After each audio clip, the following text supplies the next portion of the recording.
Assalamualaikum warahmatullahi wabarakatuh. Bersama saya Farah Farhat di podcast Win Gus Dur. Kali ini kita akan ngobrol-ngobrol bersama Ketua Dema dan Sema Win Gus Dur.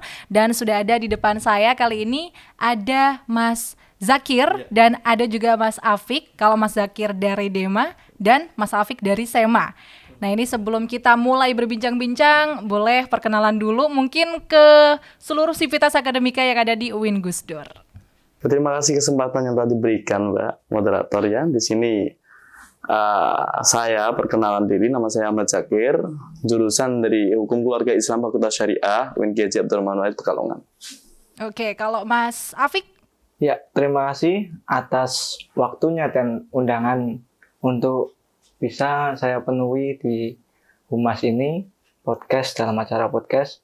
Perkenalkan, terlebih dahulu nama saya Muhammad Afik Ulya. Di sini saya diamanai menjadi Ketua Sema masa bakti 2023. Berbicara masih dalam lingkup organisasi begitu ya.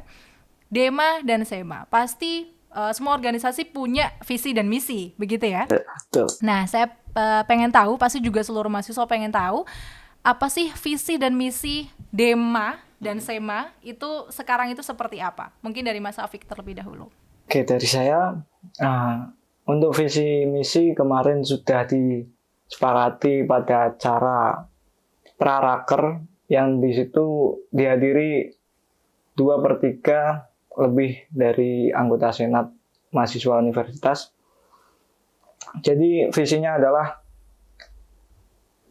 menjadikan Senat mahasiswa sebagai lembaga legislatif yang mampu menjaga tradisi dalam harmoni perbedaan. Jadi ini ada sedikit adopsi di himne UIN ya, karena ya sebagai simbolik bahwasannya lembaga SMAU ini juga ingin memajukan kampus dengan visi misi dan tujuan yang sama. Oke. Setelah itu misinya kita mengusung ada 4 misi. Yang pertama adalah menyajikan produk hukum inklusif nasionalis. Terus selanjutnya ada menjadikan Senat mahasiswa ini sebagai lembaga legislatif yang berperan aktif, aspiratif, dan juga transparan. Selanjutnya ada networking, membangun networking antar organisasi mahasiswa. Dan setelah itu yang terakhir misinya adalah mewujudkan, merealisasikan adanya keamanan dan kenyamanan di kampus. Untuk apa keamanan dan kenyamanan ini, yaitu untuk mengeksekusi ide-ide mulia dari mahasiswa. Jadi dengan adanya Senat mahasiswa yang membuat aturan kan seperti itu, pengawasan dan penganggaran, itu kurang lebih sudah terumuskan dalam visi misi yang seperti itu. Oke. Jadi tadi ada mengambil juga dari visi misinya UIN Gus Dur, yaitu himne itu harmoni itu ya. Mungkin karena kita juga berada di bawah naungan Kiai Haji Abdurrahman Wahid, beliau juga merupakan bapak pluralisme begitu ya. Mungkin itu juga akan menjadi benang merah dari visi dan misi baik Sema maupun Dema gitu. Oke, kalau tadi ini dari Sema gitu ya, sudah keren banget gitu ya. Kita menantikan nanti kinerjanya seperti apa dari visi misi itu tentunya. Dan bagaimana kalau dari Dema, Mas? Berkaitan dengan visi misi, Dema saat ini berfokus atau kredisinya terlebih dahulu yang saya sampaikan, kredisinya dari Dema UIN Kiai Abdurrahman Wahid masa bakti 2023 ini adalah prestasi ya. Dan untuk visinya dari Dema UIN Kiai Abdurrahman Wahid ini adalah terbentuknya sinergitas umawa indra dalam membentuk karakter mahasiswa yang progresif, responsif, dan juga kolaboratif, yang bertendensi terhadap keilmuan, analisis, serta kepentingan mahasiswa maupun masyarakat secara umum. Kemudian, untuk merealisasikan dari visi tersebut, kita mempersiapkan misi. Misi dari Dema Universitas masa bakti 2023 ini yang pertama, membentuk dan mewujudkan Dema Universitas sebagai lembaga garda terdepan dalam pengembangan intelektualitas serta dalam melakukan pengabdian masyarakat yang secara intensif dan masif. Kemudian aktualisasi peran mahasiswa di dalam pengabdiannya masyarakat, dan juga aktualisasi peran mahasiswa dalam rekonstruksi sosial yang berhaluan Pancasila. Kami juga menerapkan prinsip-prinsip yang dibawa oleh beliau, Gus Dur pada khususnya. Kita fokus kepada tridrama perguruan tinggi. Kita juga memikirkan bagaimana cara memobilisasi mahasiswa agar tahu, kemudian bisa mengisi kamar dagang yang telah ada, yang seharusnya bisa kita kuasai. Dan pemantauan dari alumni juga kita nantinya memikirkan hal itu di profesionalitasnya. Oke, luar biasa ya. Visi dan misinya sudah tersusun dengan rapi, dan semoga harapan kita tidak hanya tertulis saja di atas kertas, tapi betul-betul tertuang dalam realitas kehidupan kampus begitu. Ini menjadi garda utama dan juga harapan seluruh mahasiswa yang ada di UIN Gus Dur. Oke, nah berlanjut ke pertanyaan selanjutnya nih Mas Zakir dan Mas Hafiq gitu ya. Kalau tadi kita bahas tentang visi dan misi, nah ini pertanyaan yang mungkin akan bisa menjadi jawaban para mahasiswa baru gitu. Jadi sebetulnya apa sih fungsi DEMA dan SEMA di universitas itu, terutama di UIN Gus Dur? Mungkin Mas Zakir dulu bisa sharing. Oke. DEMA, Dewan Eksekutif Mahasiswa, di mana di situ kita melakukan pengembangan yang lebih khususnya di bidang non-akademiknya atau di bidang organisatorisnya. Sehingga nantinya dalam pasca kita duduk di perkuliahan, duduk di bangku perkuliahan, pasca atau sarjananya, kita punya pengalaman untuk survive lah di dalam kehidupan nyata kesehariannya. Karena di tantangan ke depan, di tantangan yang mendatang, kalau di internasional isu-isunya kan ada resesi, terus ada juga ketahanan pangan yang juga masih tetap dikeluarkan oleh banyak media massa. Dan juga kita tidak bisa keluar dari jalur bagaimana investor asing masuk ke dalam negara kita. Tantangan-tantangan tersebut tidak bisa didapatkan di bangku perkuliahan karena pengalamannya itu untuk bersinggungan langsung kepada mahasiswa secara umum, kepada masyarakat secara khususnya, itu diperoleh lewat organisasi. Sehingga kalau di bidang akademiknya kita harus tetap berkuliah, mendapatkan teori-teori yang sesuai dengan rel atau kemudian relevansi terhadap apa yang kita inginkan. Kemudian dalam penyampaian atau penyalurannya kita belajar melalui pengalaman yang kita dapat atau kita peroleh dari organisasi tersebut. Oke, jadi itu adalah fungsi DEMA sebagai lembaga eksekutif mahasiswa gitu ya. Oke, nah kalau dari SEMA sendiri itu seperti apa, Mas? Kalau ada lembaga eksekutif, maka ada lembaga legislatif. Dan seharusnya ada juga lembaga yudikatif ya. Kalau di sistem negaraan. Jadi kita mengatur negara yang masih perlu, ya mungkin masih perlu belajar lagi, atau memang ini ranah kita belajar dibatasi cukup sampai di lembaga legislatif. Di lembaga legislatif sendiri, kalau di kampus kita itu kan satu-satunya lembaga legislatif. Jadi tidak ada yang berwenang mengeluarkan aturan selain lembaga legislatif. Di mana aturan ini juga tidak semudah membalikan telapak tangan, bikin aturan seenaknya saja. Pasti banyak kontra kalau seperti itu. Jadi ada tahapan-tahapan dan prosesnya. Bagaimana teman-teman mahasiswa yang ini notabene juga di perguruan tinggi Islam negeri. Kalau unsur pendidikan yang disangkutkan dengan agama biasanya kulturalisme, kultur santri ataupun gaya-gaya agama itu selalu dibawa. Padahal kalau di lembaga legislatif sendiri kita sudah semuanya diatur. Jadi untuk kemaslahatan, aturan itu dibuat untuk menyampaikan dan memudahkan, sebetulnya memudahkan bagaimana cara berinformasi, menyampaikan informasi. Kurang lebih seperti itu untuk lembaga legislatif. Untuk fungsinya sendiri di internal ataupun di dalam kelembagaan Senat Mahasiswa juga dibagi beberapa tanggung jawab Di antaranya ketua, wakil, sekretaris, bendahara, komisi A, komisi B, komisi C, komisi D. Jadi kalau di negaraan itu mungkin sampai controlling ataupun pengawasan, kalau di sini juga ada aspirasi. Nah, di situ berangkat dari namanya perwakilan. Jadi apa yang menjadi keluh kesah, apa yang menjadi hal aspirasi mahasiswa kita sampaikan.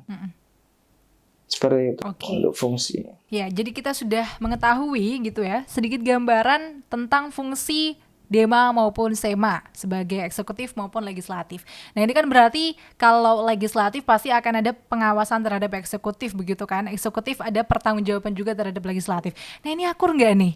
Ngomong-ngomong nih dua orang ini nih. Akur ya, aman ya? Aman. Ini mungkin masih awal. Ya, enggak. Maksudnya maksudnya ke depan kita harus terus kawal supaya tetap aman terus. Ya, oke.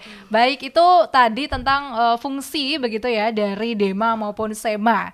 Dan selanjutnya adalah program kerja nih. Kalau tadi visi misi sudah bicarakan, lalu realisasi dari visi misi itu kan pasti dari program kerja. Nah, kalau program kerjanya ini boleh disebutkan begitu apa saja ini, Mas? Kalau untuk program kerja sendiri ada 2 jenis ya, menjadi itu namanya program kerja dan agenda. Dan program kerja pun ada yang menggunakan dana hibah dan ada yang tidak.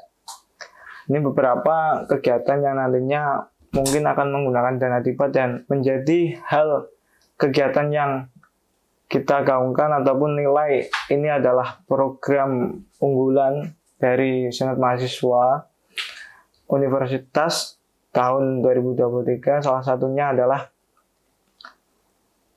seminar milenial ujung tombak demokrasi. Seminar milenial ujung tombak demokrasi. Ya, intinya kalau untuk program kerja di Senat Mahasiswa adalah persidangan, sidang raya, sidang paripurna, sidang komisi untuk mengesahkan amandemen undang-undang, mengamandemenkan undang-undang. Dan juga nanti ada, kalau di SEMA ada pengkaderannya itu diklat legislatif.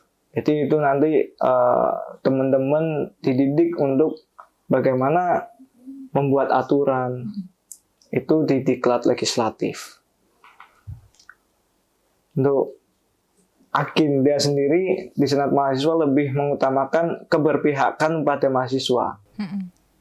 Jadi banyak perjuangan-perjuangan yang perlu dikendalikan oleh Senat Mahasiswa dan menjadi kebijakan bagaimana Senat Mahasiswa ini berlaku bijak, menginformasikan dan mendidik ataupun menyampaikan pengetahuan terkait aturan-aturannya bagaimana, ini seharusnya bagaimana, benar atau tidak, itu di Senat Mahasiswa. Oke.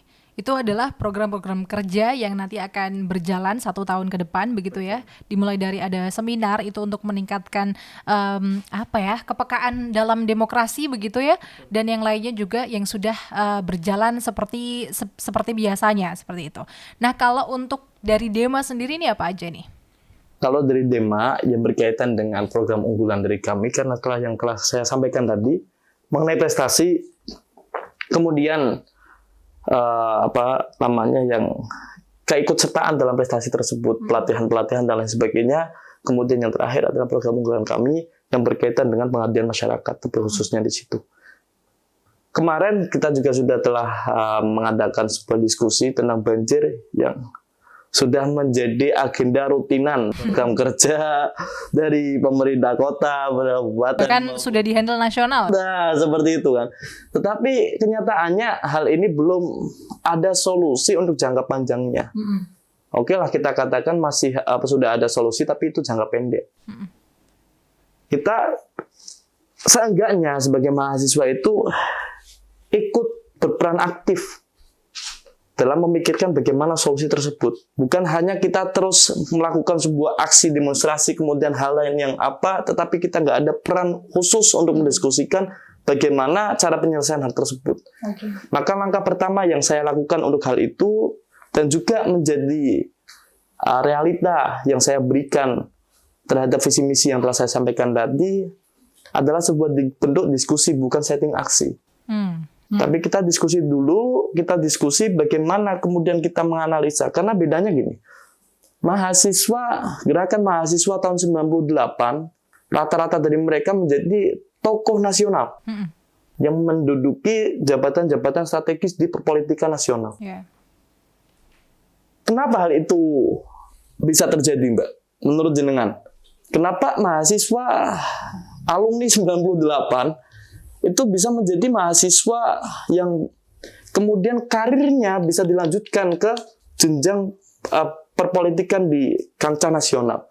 Ya karena mungkin mereka jelas ya tujuannya waktu itu 98 itu untuk apa, dan mereka ada tekad yang kuat untuk melaksanakan suksesi itu. Nah, karena dari mereka mahasiswa 98 alumni itu analisis dari mereka itu tajam. Sehingga problem solving yang mereka berikan itu sesuai dan tepat sasaran. Oke.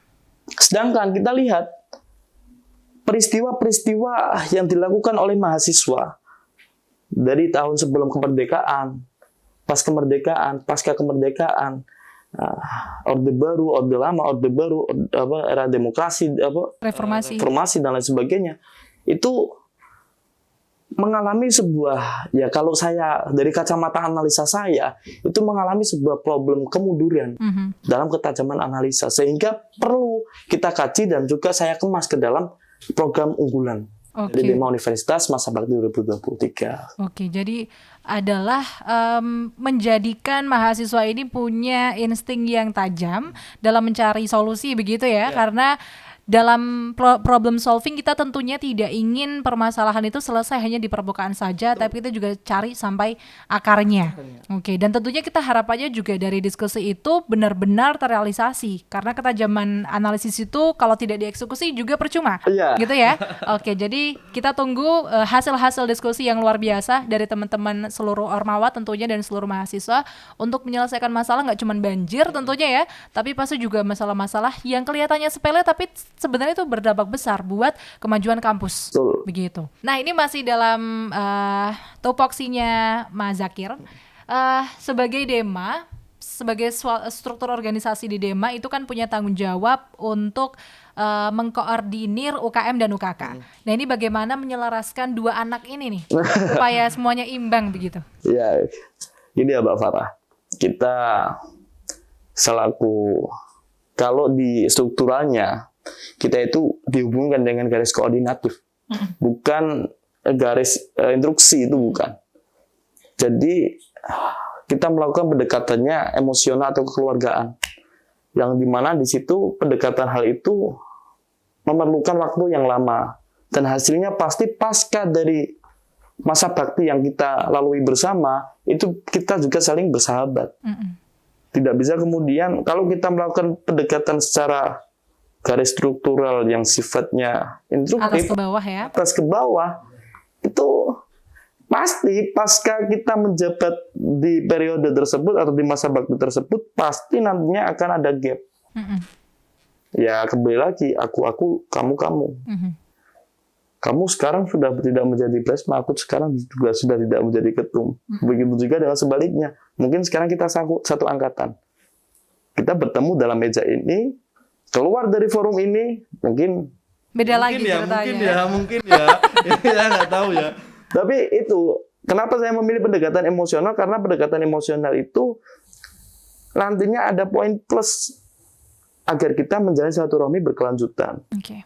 Jadi intinya adalah kekeluargaan nih dalam menjalankan koordinasi antara UKM dan UKK, begitu ya. Nah, kalau untuk SEMA nih, kalau tadi sudah sedikit disinggung, SEMA itu seperti DPR. Nah, ini mungkin bisa lebih dijelaskan lebih detail begitu. Kenapa demikian? Oke, ini saya jelaskan untuk posisi saat ini dengan realita yang kita hadapi. Bahwasanya untuk di Senat Mahasiswa tingkat UIN Gus Dur ini ada 4 komisi. Kalau di DPR RI itu kan melingkupi 3 legislasi, penganggaran dan pengawasannya. Kalau di sini ketambahan 1 yaitu advokasi, yaitu untuk perihal penampungan aspirasi suara-suara mahasiswa. Ini advokasi ini keberpihakan kepada mahasiswa, dan goalnya dari advokasi sendiri adalah kemenangan yang sudah dirumuskan.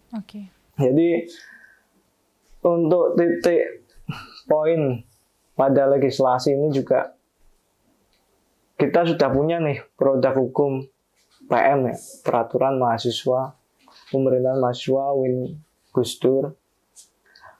Itu disahkan, diamandemenkan di tahun 2019 yang dimana di situ ada memperhatikan arahan dari Bapak Wakil Rektor 3 juga. Namun untuk saat ini ketika pemilu yang terasa banget kemarin yang dikritisi ternyata ada kesalahan di mana Dirjen Pendis yang di tahun 2016 itu sudah keluar aturan mengenai ambang batas ataupun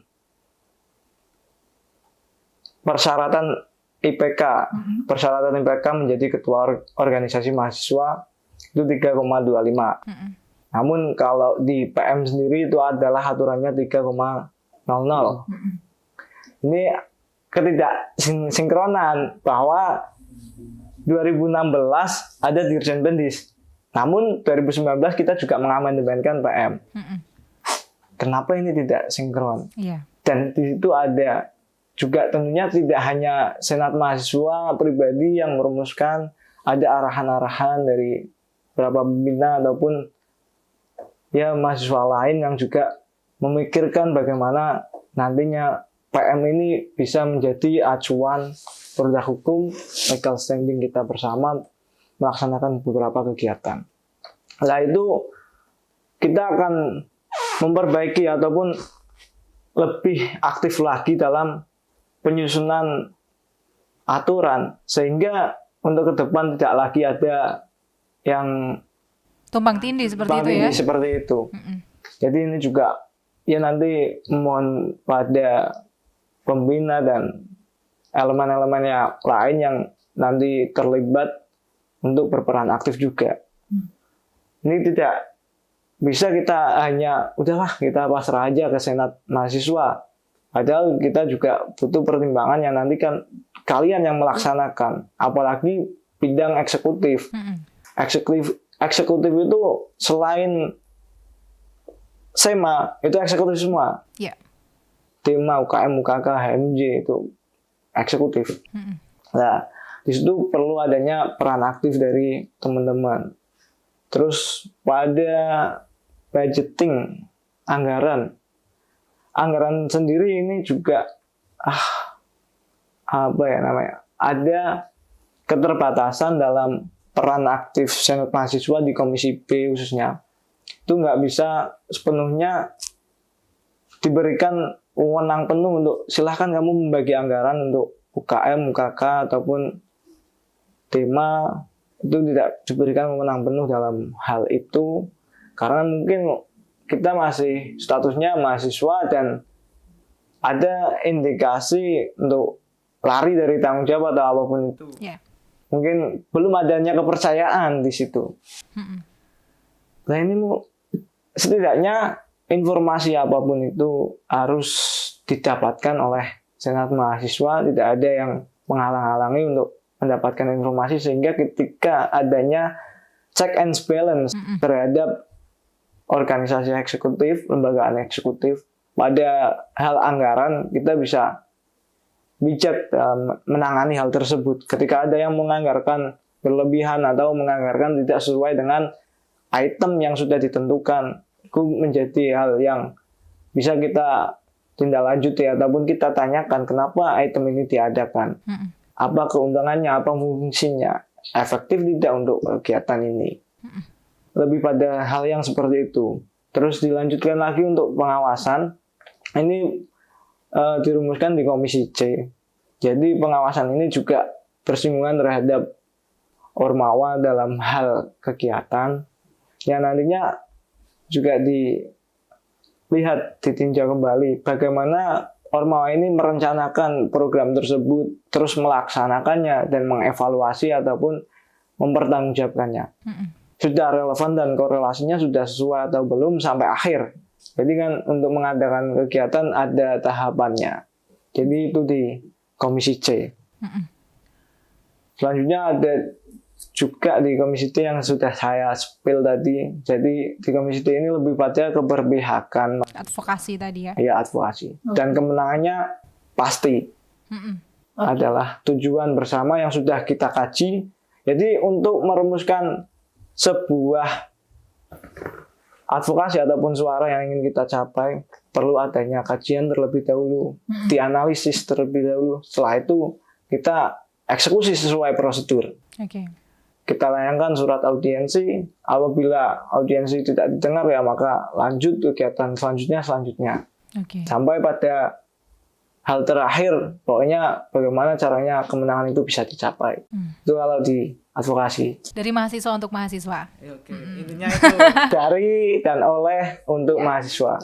Dari, oleh. Oke, jadi tadi sudah dijelaskan banyak begitu ya tentang korelasinya dengan apa ya? Kalau dikomparasi dengan DPR itu ya memang sama, tapi ada ketambahan lagi yaitu di bidang advokasi yang lebih spesifik di advokasi itu yaitu di Komisi D. Tadi juga sudah disinggung tentang bagaimana SEMA itu melakukan pengawasan terhadap ormawa-ormawa terutama dalam menjalankan tugasnya selama 1 periode begitu ya. Oke, nah ini pertanyaan untuk dua-duanya nih, baik Dema maupun SEMA, yaitu kita tahu bahwasanya organisasi mahasiswa itu sebagai entitas kelembagaan UIN Gus Dur dan pasti punya kewajiban dan tanggung jawab untuk memajukan kampus tercinta gitu kan.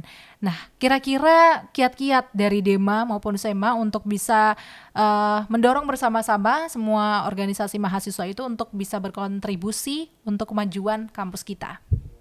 Mungkin dari Mas Zakir dulu. Oke, kalau berkaitan dengan kemajuan kampus, yang pasti bukan kemajuan fisik kampusnya ke jalan raya atau tip perlebaran, bukan ya. Itu lateral sekali ya.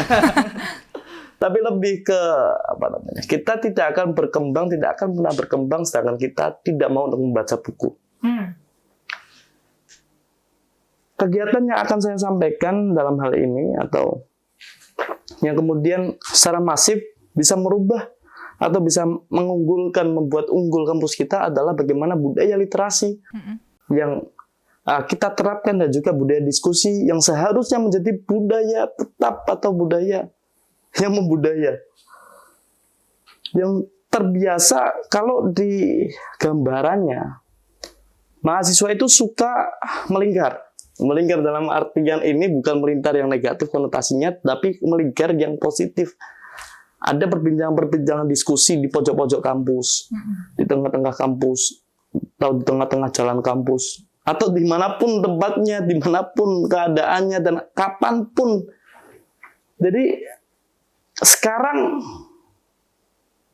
yang ingin saya lakukan untuk memajukan, untuk berpartisipasi secara masif dalam memajukan kampus adalah di bidang budaya, literasi, dan juga diskusinya. Iya, apalagi sekarang banyak sekali informasi-informasi yang bisa misunderstanding begitu ya. Iya. Kalau kita tidak banyak membaca buku itu pasti juga kita akan gampang terdistrak. Iya, apalagi peran media sosial yang sekarang saat ini mudah sekali menggoreng isu yang kemudian bisa meracuni otak-otak mahasiswa yang tidak bisa membaca, mampu membaca digitalisasi.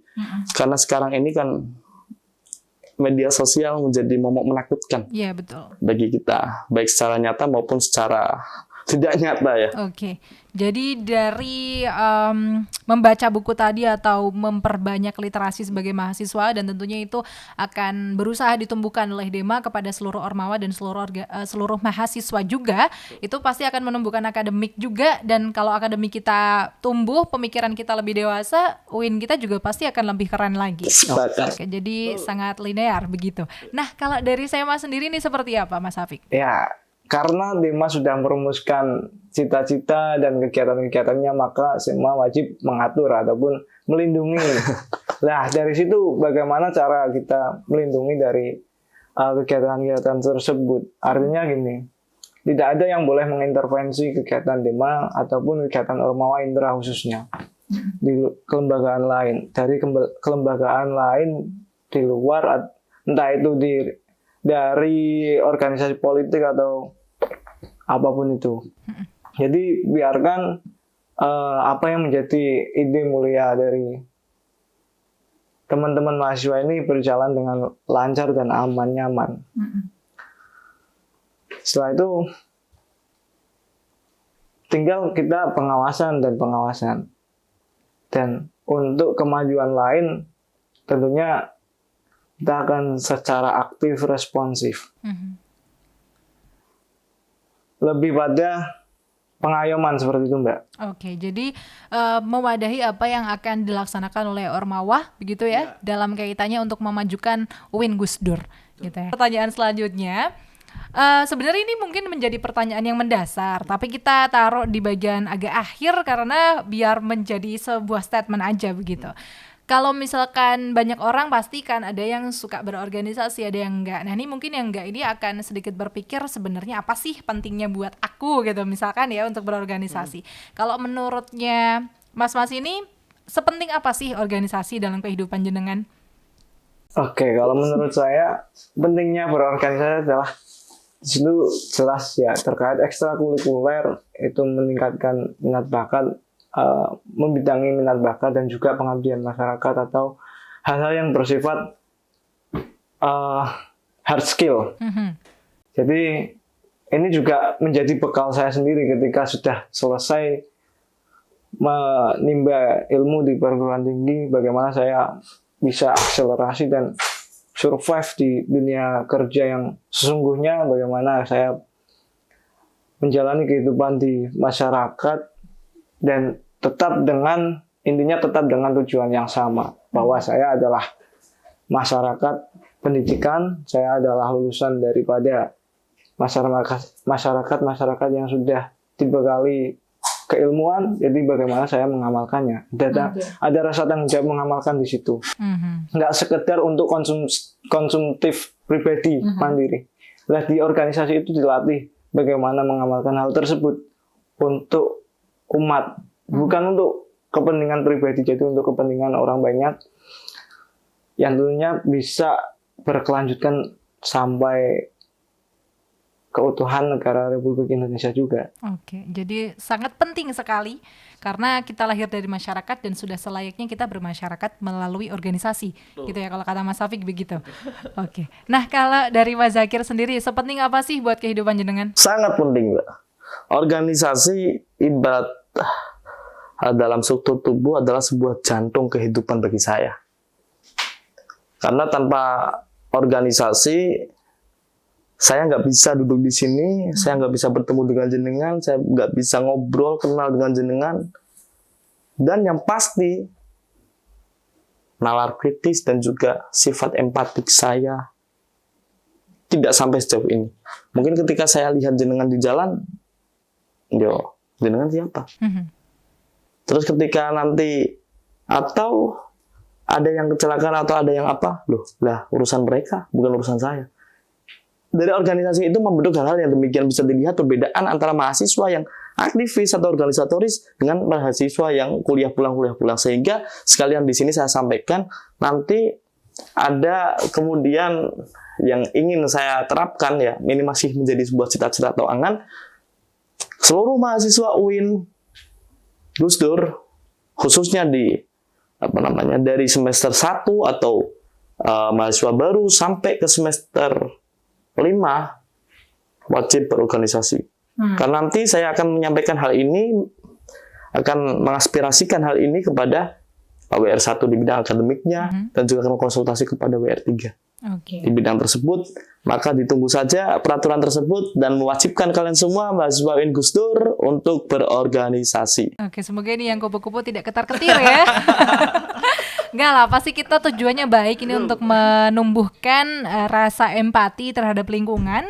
Minimal itu dulu ya Mas ya dalam berorganisasi ya. Oke, nah ini pertanyaan selanjutnya ini yang mungkin agak sedikit personal karena jenengan adalah sebagai mahasiswa dan punya kesibukan yang luar biasa di organisasi. Lalu bagaimana nih tanggung jawab jenengan sebagai mahasiswa ini, apakah terbengkalai atau tidak nih kira-kira? Mungkin dari Mas Hafik dulu. Lah, kalau sudah di tingkatnya mahasiswa pastinya harus bagaimana caranya kita pintar-pintar mencari solusi sendiri secara mandiri, mencari pengetahuan secara mandiri, dan di situ bisa terlihat ketika bagaimana seseorang menerapkan jati dirinya ataupun menerapkan sifatnya ketika di rumah dia adalah seorang anak. ketika di sekolahan dia seorang mahasiswa, pelajar, atau apapun itu. Ketika di organisasi dia adalah seorang pemimpin. Dan ketika di perkumpulan dia adalah seorang sahabat. Kurang lebih seperti itu. Dan untuk merealisasikan beberapa capaian ataupun penugasan dari entah itu di bidang akademik atau apapun itu, harus pandai-pandai memanfaatkan waktu kekosongan. Dan harus pandai-pandai manajemen waktu ketika entah itu mau tidur, saya harus ada waktu 1 jam untuk membaca, atau ketika di bangun tidur saya harus ada waktu untuk membaca buku 2 jam, dan setelah itu menyelesaikan tugas beberapa menit, kiranya seperti itu. Oke, jadi tetap harus bisa terhandle dengan baik dari mahasiswa maupun organisasi, begitu ya. Nah, kalau dari Mas Zakir bagaimana? Ini personality ya, sifatnya saya sampaikan di sini, pandangan dari sudut kacamata saya. Karena gini, A, B, C, D adalah sebuah nilai. Nilai itu dilahirkan dari manusia, yang notabene dilihat dari bagaimana kemampuan dia berkomunikasi, bagaimana kemampuan dia untuk menyampaikan hafalan dari dia, pemahaman dari dia, dituliskan dalam sebuah kertas atau dan lain sebagainya. Cara-cara itu milik dosen. Sehingga menurut saya bukan hal itu yang ingin saya capai di perkuliahan. Karena tujuan saya berkuliah adalah bagaimana sih mendapatkan moral dari seorang akademisi itu bagaimana. Hanya sekedar mengejar nilai dengan menghalalkan semua cara, segala cara, atau esensialnya seperti apa. Itu yang saya cari. Dan kemudian saya menemukan hal itu, dan saya jadikan itu sebagai konsumsi pribadi. Karena ya kita menghormati ya prinsip dari masing-masing personality di negara kita. Oke, jadi semuanya tetap bisa seimbang dengan tips-tips dan trik masing-masing tentunya sebagai seorang organisatoris yang harus bisa bertanggung jawab dalam hal kemahasiswaannya juga. Begitu. Nah, tadi sudah banyak dibahas dari mulai pertanyaan awal sampai ini menjelang pertanyaan terakhir. Mungkin pertanyaan terakhir ini sekaligus menjadi jawaban dari closing statement begitu ya. Nah, monggo mungkin bisa disampaikan closing statement beserta pesan-pesan untuk mahasiswa UIN Gus Dur, bisa dimulai dari Mas Zakir terlebih dahulu. Oke, kalau closing statement-nya, negara kita mendapatkan bonus demografi. Dalam hal ini berarti umur rata-rata produktif dari masyarakat kita lebih tinggi daripada umur usia tua dan umur usia anak-anak. Yang menandakan bahwa kita seharusnya memiliki daya saing dalam bidang profesinya maupun dalam bidang persaingan-persaingan yang nantinya akan dibawa oleh kita bersama sebagai tantangan ke depannya untuk memenuhi kebutuhan kita keseharian. Kita perlu mengingat bahwa Indonesia merdeka bukan dari pemberian bangsa asing, tapi kita merdeka melalui perjuangan-perjuangan yang menyisihkan egosentris dari masing-masing perjuangan kedaerahan menjadi ke perjuangan yang kolektif. Artinya, saatnya kita bersatu, bergerak untuk mewujudkan visi misi yang telah dicanangkan atau yang telah disahkan dalam lembaga kita UIN Kiai Haji Abdul Manawet Pekalongan akan menjadi lembaga universitas yang unggul, maju, dan dapat bersaing di kancah nasional, khususnya di internasional. Oke. Kalau dari Mas Afik sendiri bagaimana? Jangan mau ya mahasiswa UIN Gus Dur itu dibodohi. Bangun segi-segi literasi yang sudah digaungkan oleh presiden kita. Jadi apa yang menjadi rencana dan tujuan ketika kita mau masuk kuliah, terutama di UIN Gus Dur, itu kita jangan lupakan. Oke. Kita harus ingat apa yang harus kita capai, dan masih banyak sumber-sumber keilmuan yang harus kita timba dari sekecilnya keilmuan yang sudah diberikan Allah, diturunkan di dunia ini, hanya sekecil yang dimiliki oleh Allah Subhanahu wa taala. Maka dari itu jangan pernah puas untuk memiliki keilmuan, terus menggali sampai ke negeri Cina, kita sampai ke negeri manapun lah ya. Oke. Luar biasa, tepuk tangan yang meriah untuk dua narasumber kita pada episode kali ini.